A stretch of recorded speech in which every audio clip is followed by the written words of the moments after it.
इस वीडियो में दी गई जानकारी सरकारी दफ्तर, अखबार, किताब, इंटरनेट आदि से प्राप्त की गई है। वीडियो में दी गई जानकारी सही है, मगर समय और जगह के अनुसार कुछ बदलाव आ सकते हैं। दोस्तों, अगर आप सिविल इंजीनियरिंग स्टूडेंट हो या फिर सिविल इंजीनियरिंग में आपका इंटरेस्ट है तो हमारे चैनल को ज़रूर सब्सक्राइब कीजिए, क्योंकि ये बिल्कुल फ्री है। और हाँ, बेल आइकन को दबाना ना भूलें ताकि आपको सबसे पहले वीडियोस की नोटिफिकेशन मिल सके।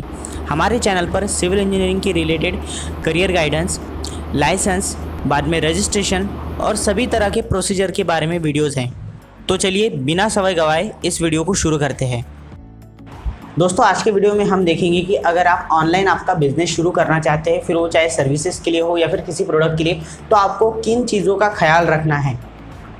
देखिए दोस्तों, सबसे पहले मैं आप लोगों को बता दूं, अगर आपको ऑनलाइन बिजनेस करना है तो उस चीज़ के लिए आपको किसी भी तरह के क्वालिफिकेशन की ज़रूरत नहीं है। आपको ये कोई नहीं पूछेगा कि आपने किस कॉलेज से डिग्री की है या फिर डिग्री की भी है या नहीं की है, ठीक है।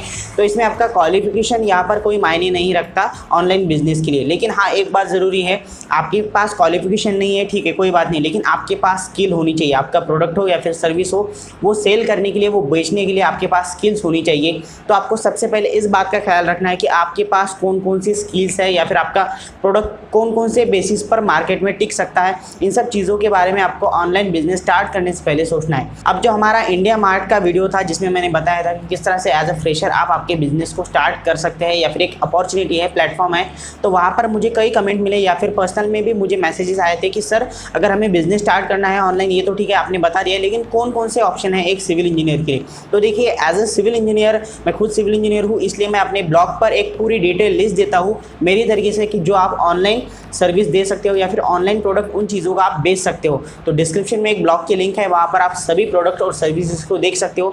अगर आप इंडिया मार्ट पर एग्जांपल की तरह अगर लेते हो और वहाँ पर अगर ऑनलाइन बिजनेस करना चाहते हो, तो आपको दो ऑप्शन वहाँ पर मिलेंगे। सबसे पहला ऑप्शन ये रहेगा कि आप फ्री में वहाँ पर आपके सर्विसेज या फिर प्रोडक्ट आप बेच सकते हो, ठीक है, ये रहा। और दूसरा होता है पेड प्रमोशन। इसका मतलब ये हुआ कि जो भी आपकी सर्विसेज होंगे या फिर आपके जो भी यहाँ पर प्रोडक्ट होंगे, उन्हें ऑनलाइन बेचने के लिए चाहे तो आप इंडिया मार्ट की जो सर्विसेज है उन्हें खरीद सकते हो। इसका मतलब ये हुआ कि आपको इंडिया मार्ट को कुछ पैसा देना है उनके सर्विसेज के लिए, उसके बाद आपके प्रोडक्ट या फिर सर्विसेज को इंडिया मार्ट प्रमोट करेगा। अगर मैं आपको बताऊँ, अगर आप फ्रेशर हो तो मैं आपको एक एडवाइस देता हूँ कि फ्री ट्रायल में ही आपको क्या एक्सपीरियंस आता है, फ्री ट्रायल में आपके कितने प्रोडक्ट या फिर सर्विसेज बेचे जाते हैं, ये सब एक्सपीरियंस लीजिए। उसके बाद ही कोई भी, या फिर इंडिया मार्ट हो, जस्ट डायल हो, या फिर कोई भी यहाँ पर सर्विस हो, उनकी जो भी पेड सर्विसेज होंगे उनका आप इस्तेमाल कीजिए। तब तक आप फ्री में ही अपना काम शुरू कीजिए।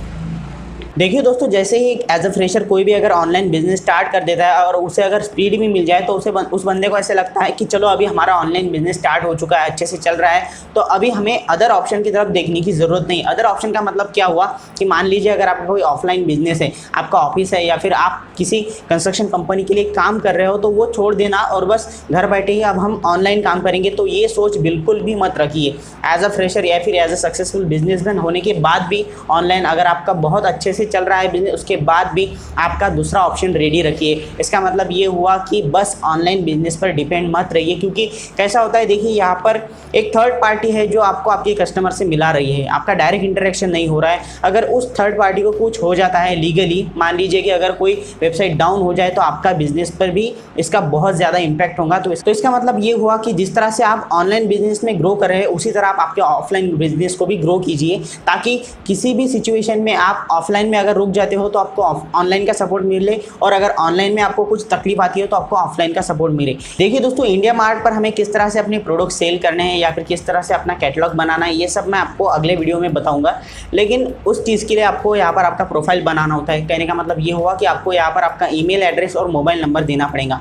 अब देखिए, इंडिया मार्ट हो या फिर जस्ट डायल या फिर जो भी इंडियन सर्विसेज या इवन फॉरेन, तो क्या होता है, वहाँ से आपको कस्टमर केयर की कॉल आना शुरू हो जाएंगी। अब कुछ लोगों के लिए ये पॉजिटिव बात हो सकती है, लेकिन कुछ लोगों के लिए ये पॉइंट नेगेटिव भी बन सकता है। इरिटेट हो सकते हैं कि किसी भी वक्त उनका कॉल आ रहा है, वो हमें वहाँ पर हमें पेड सर्विसेज के लिए परेशान किया जाता है कि सर ये पेड सर्विस है, इससे आपको ये फ़ायदा होगा, तो प्लीज़ आप ये कर लीजिए, ये पेड सर्विस आप आजमा लीजिए। तो देखिए, इसमें आपके दो नुकसान हैं। सबसे पहली बात तो आपको यहाँ पर डिस्टर्बेंस होगा, और यहाँ पर दूसरी बात ये कि आपका पैसा पैसा भी यहाँ पर लॉस हो सकता है, आपको ज़रूरत ना हो, फिर भी अगर आप उनके बोलने पर अगर ये चीज़ को, ये पेड सर्विस को अगर इस्तेमाल कर लेंगे तो आपका नुकसान हो सकता है। तो देखिए दोस्तों, मैं आपको एडवाइस देता हूँ कि जब भी आप किसी भी ऑनलाइन पोर्टल पर आपके बिजनेस को अगर प्रमोट करना चाहते हैं या फिर अपना ऑनलाइन बिजनेस ग्रो करना चाहते हो, तो आप आपका ईमेल एड्रेस और मोबाइल नंबर जो आपका प्राइमरी मोबाइल और ईमेल है उससे डिफरेंट बना लीजिए, ठीक है। इससे फ़ायदा आपको ये होगा कि आपको किसी भी तरह का डिस्टर्बेंस नहीं होगा, जिससे आपकी पर्सनल और ऑफलाइन लाइफ जो है वो सेफ़ रहेंगी। इसमें आपको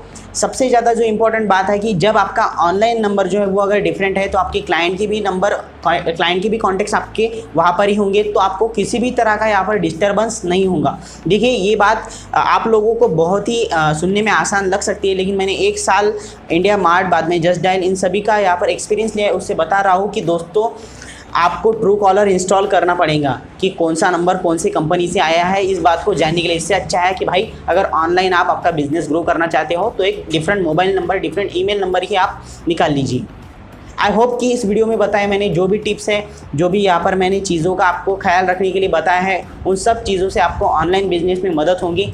और हाँ, अगले वीडियो में भी हम इस सीरीज़ को कंटिन्यू करेंगे। थैंक यू दोस्तों, अगला वीडियो आने तक आप हमारे वीडियो को ज़्यादा से ज़्यादा लोगों तक शेयर कीजिए, क्योंकि आपका शेयर करना, सब्सक्राइब करना और लाइक करना हमें बहुत ज़्यादा मोटिवेट करता है और इसी मोटिवेशन से हम इस तरह के वीडियो ला सकते हैं।